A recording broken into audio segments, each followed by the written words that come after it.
All right. Let's go. Yeah, WeatherTech Raceway Laguna Seca. It's one of my dreams to come here and drive this circuit.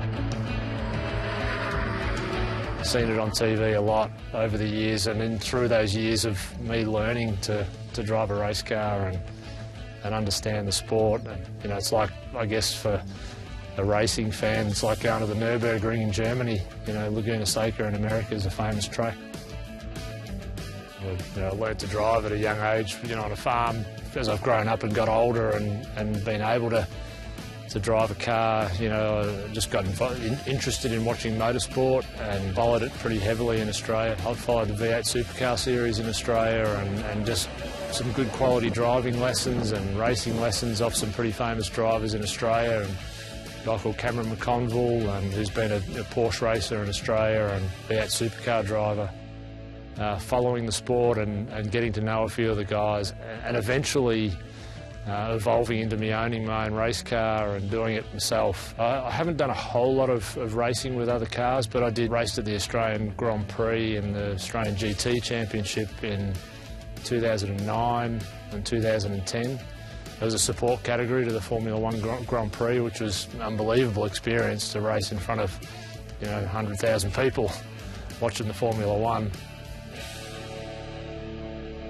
And then I've done a bit of production sports car racing in Australia the last couple of years before starting on the Champions Tour. And so, you know, we've got a really good camaraderie amongst the guys that I race with, and all similar cars. And it's a lot of fun, and it's something for me to really escape from golf.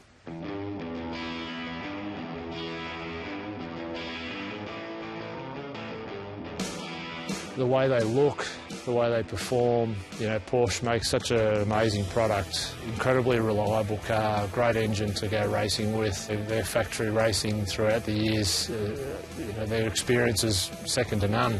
And I think that's part of my process over the years of getting to own a Porsche, you know, is the reliability to go racing on a weekend and turn up to the track and unload it and drive it and put it back in the shed at the end of the day.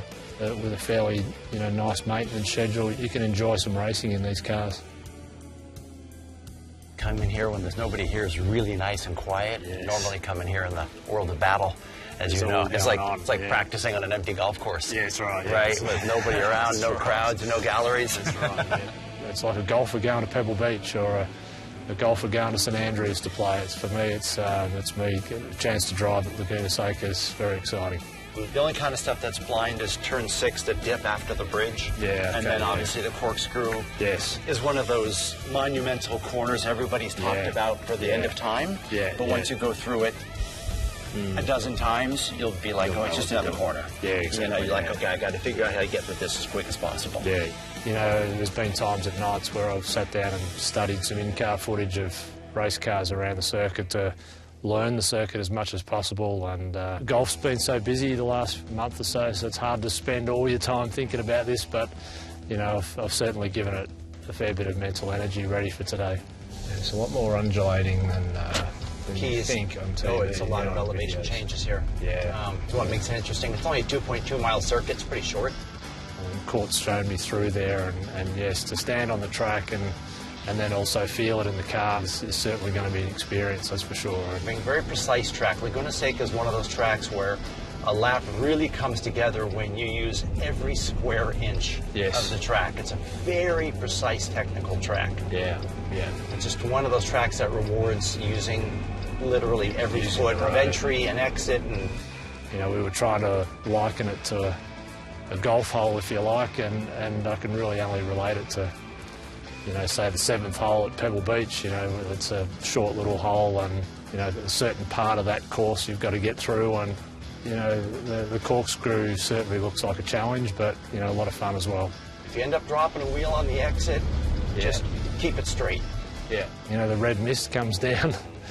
It's kind of the same with golf. You know, we're, you know, highly competitive and want to win. Obviously, I do golf a whole lot more than I do this, and it gives you a level of belief that you can perform at that level when you're doing it a lot, but I don't do this near enough to compete with pro drivers, and that's where I've got to remember that, it's been a while since I've been in the car, so I've got to get a feel for it again and go from there.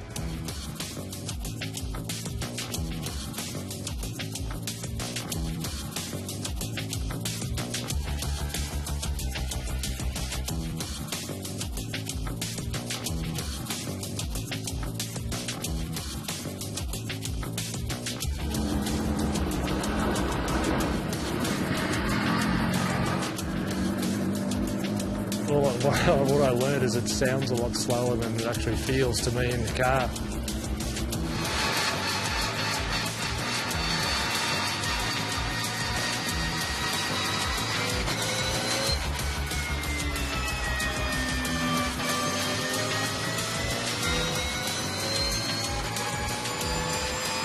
When I watch the footage on a camera, I feel like there's so much more to put out.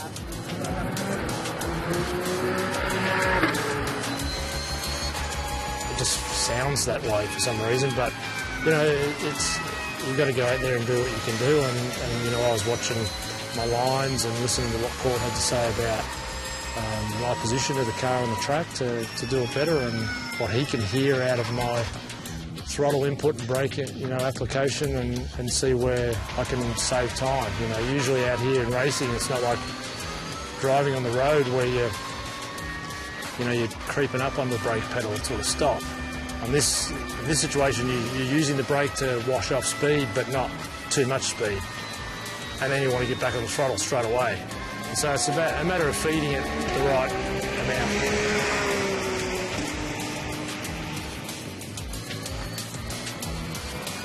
Going up the hill, down into the corkscrew, and then coming down in this last little section here is just really exhilarating. There's such an elevation change from the top of the hill there, and the car's behaving in a way, and then it rolls over a crest and it behaves another way, and the car's so hooked up with grip, it's amazing. They're such a good car. I've loved owning one, and we'll continue to enjoy it, into the future. But yeah, they're just made for it. They grip well. They plenty of power.